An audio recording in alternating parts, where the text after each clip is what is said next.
Well, Trent Alexander-Arnold is scared of Marcus Rashford because if at all he used to tear him apart when he's not in form as he was way back, now what should you expect? Trent is really full of scare, and I think this should be one of the positions that Erik Ten Hag should capitalize on to see to it that we win this game at Anfield tomorrow. Welcome to United Matters channel. How are you guys and where are you watching us from? I go by the names of Rock and David. Smash the like button, comment and share. And today has been really a very good day, and we are putting into consideration talking about Erik Ten Hag with his latest quotes or statements about the rivalry between Manchester United and Liverpool with the Qatari takeover. The realistic bid that was put in has been revealed to us by the business newspaper or media outlet, and they've told us that it was not 4.5 billion, it was more than that he really put in as a bid, as they plan to start meeting them, I think, next week in London. So tomorrow we are playing Liverpool. Big game. You've seen what has happened today. Arsenal leaving it late. Man City also not an impressive game for them, but Newcastle just failed to convert its chances, but they really had a chance to really get a point from Etihad, and Arsenal has really left it late. Bournemouth had really shocked Arsenal, guys. By 57 minutes, it was 2-0 in favor of Bournemouth. Then Arsenal later in the 61st minute, Thomas Partey leveled the game, and which other player? Ben White leveled, and obviously Reece Nelson scoring the winner in the 90th plus 8th minute. So it shows you how hard the game was, and it shows you that Arsenal are really having that killer mentality of champions. But where does that leave us? Arsenal is 14 points ahead of Manchester United, but they've played 2 more games ahead of us. Tomorrow is a very big day. If at all you want to be so much determinant into all important into the title race conversation, we need to win against Liverpool. And as we start to go ahead and play against Liverpool, there is a player known as Trent Alexander-Arnold. I think in 2017, if you remember this game of football, it ended 2-1 in favor of Manchester United at Old Trafford. Look at a young Marcus Rashford. I think by then he was like 17, 18 years. Trent was also around 17, 18. Rashford landed on Trent and sent him back to Liverpool.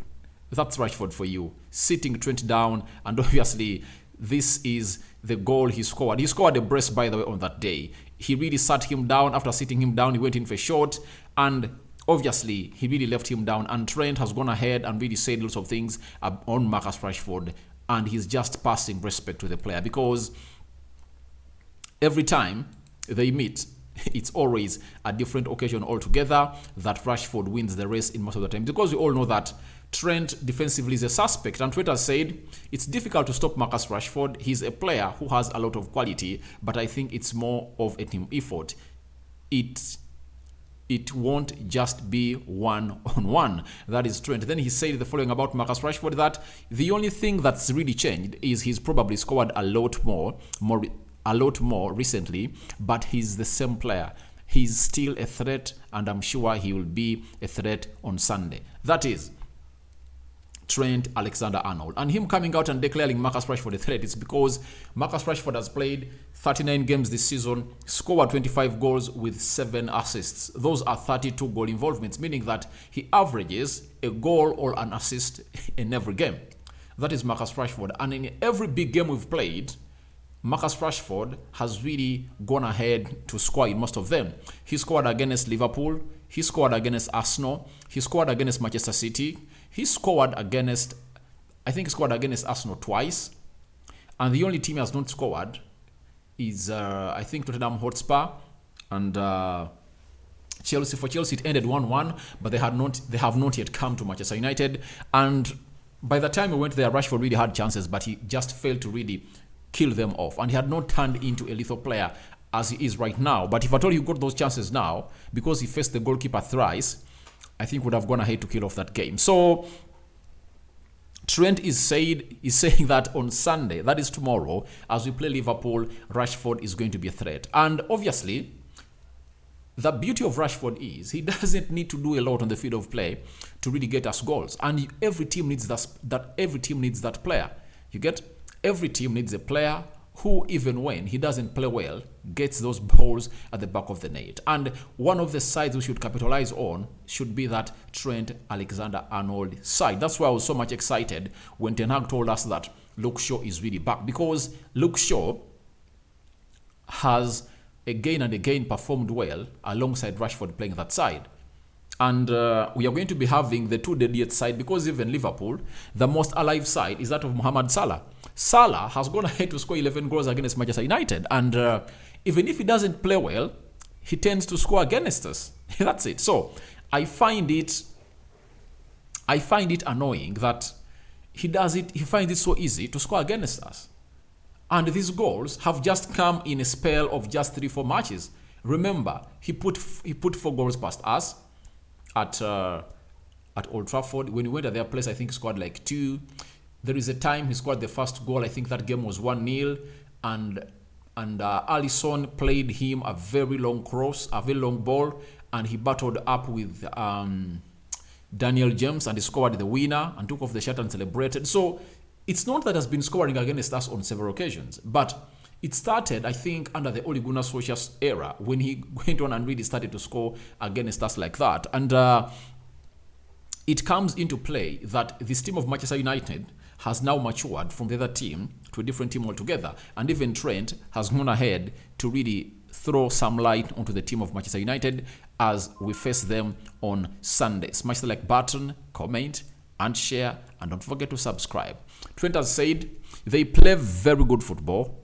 It's always a difficult game against Manchester United. They always have a good team and good players. It's never an easy game. I'm sure it's not. Will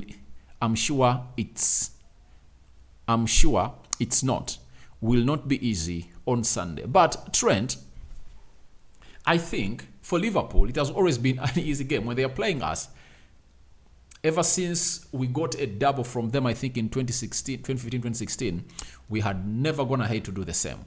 As it stands, this team known as Liverpool is going to play us for the very first time in 7 years when we are the favourites. Most of the times, we've been playing Liverpool. Liverpool has been the favourites. And Trent is just trying to paint a picture that all of the time we've been good. But we've not been good, that's the fact. We've been calamitous. You get? We've been bad. You get? How many fiasco losses we've gotten against Liverpool? You get? Very many of those. And I think this time around, we are going there as a better side, not an underdog. And that's why Trent is really scared. Why? We are having Casemiro in the midfield, Freddy Sabitzer, Bruno Fernandes, Rashford, Weghorst, Anthony, who are all active. And Rashford, he just needs a snippet of a moment to create a moment of brilliancy and obviously score that goal. Remember the game of Newcastle. He was almost out of the game, but the 2 goals we score, it's because of him. The free kick that we get that Casemiro scores in the 33rd minute, and then the second goal that we score. Weghorst raises Rashford very well, and Rashford slides into that ball to the back of the net. So he makes it look easy to score, but you love a player like Rashford to face Trent Alexander-Arnold in his form like tomorrow. Trent is really struggling according to me, and I think we should target him. And through targeting him, he will call in for a lot of Konate to come in and help. But I think Weghorst is going to have a very huge battle between Konate and Virgil van Dijk, because he's a fighter. He has the energy. His aerial presence is really felt. And I think in the previous 2 games, he was going ahead to provide 2 assists. One to Marcus Rashford and the other to Fred. The 3rd goal he scored against West Ham. So it shows you how good our side is and how much respectful Liverpool is to us. Because most of the times we've gone ahead to play Liverpool, we've been underdogs. And Klopp never had lots of things to do. He was just enjoying the moment. This time round, we are going to their stadium. Though they've gone 4 games, keeping clean sheets, 3 wins and I think 1 draw. But that doesn't really put them in a position that they are really going to stop us. We are unstoppable, and I think we are having a manager who knows how to win such rivalries. That is, United versus a team called Liverpool. Then Erik ten Hag has thrown in another statement as far as this game of football is concerned against Liverpool. Ten Hag has said the rivalry between Manchester United and Liverpool is one of the biggest in the world. We all love the passion of the fans when our teams meet, but there are lines that should not be crossed. It is unacceptable to use the loss of life. So he's talking about the rivalry, and Liverpool fans were trying to go on and really use chants against United because of the other players we lost in Munich. You get? And United were also going back at them like that. So they've issued statements that however much this is the biggest rivalry, we should watch ourselves and really not see being blown out of proportion and really losing the moment. The moment is simple. Let's cheer our teams very well. And if at all you are insulting, put in insults that are not related to loss of life. That is Erik ten Hag for you. And I think he's so much right for that. Even Jurgen Klopp has gone ahead to warn his fans. And I think for the fans of United, it's 100% sent home and delivered. Why?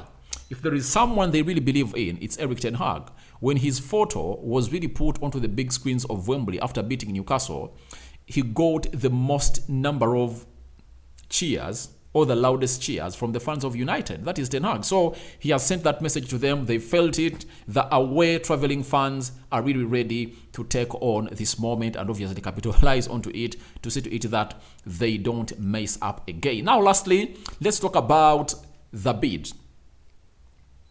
Several people came out and said that Sheikh Jassim of Qatari made a bid of 4.5 billion pounds. Now, the business has gone ahead and disputed that. They've rubbished it, and they've told us the real bid that this man really put up. And they've told us that is the business. They are the first word in the business news. If at all you want to go ahead and really know things concerning business, it's the Bloomberg. You know it very well. They talk business and they really get it on point always. Sheikh Jassim's bid for Manchester United was 5 billion pounds or $6 billion, not 4.5 billion pounds as reported earlier. Now, the Glazers want 6 billion pounds.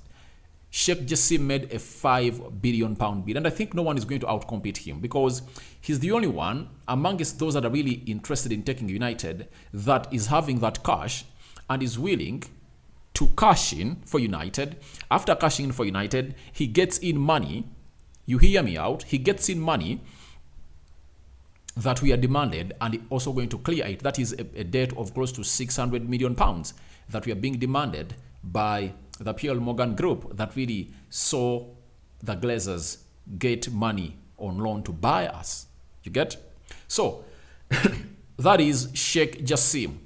The bid is really very huge that he made, but the Glazers want 6 billion. And they're going to meetings are starting next week between the Glazers, the Rain Group that was handed over the duty to sell Manchester United. And as it stands, I was a little bit worried that the Glazers really want to stay, but I see no reason as to why they are staying. Why should they stay? Why should they stay? They are getting 6 billion and they are not having money to run the club. I believe it's done. Sheikh Jassim and Qatari, however much earlier stories indicated that they are not willing to stretch beyond 5 billion pounds. I believe if that was the case, they wouldn't have gone ahead to make a bid of 5 billion pounds. If they wanted not to exceed 5 billion pounds, they would have made a bid of like 3 or 4 billion pounds.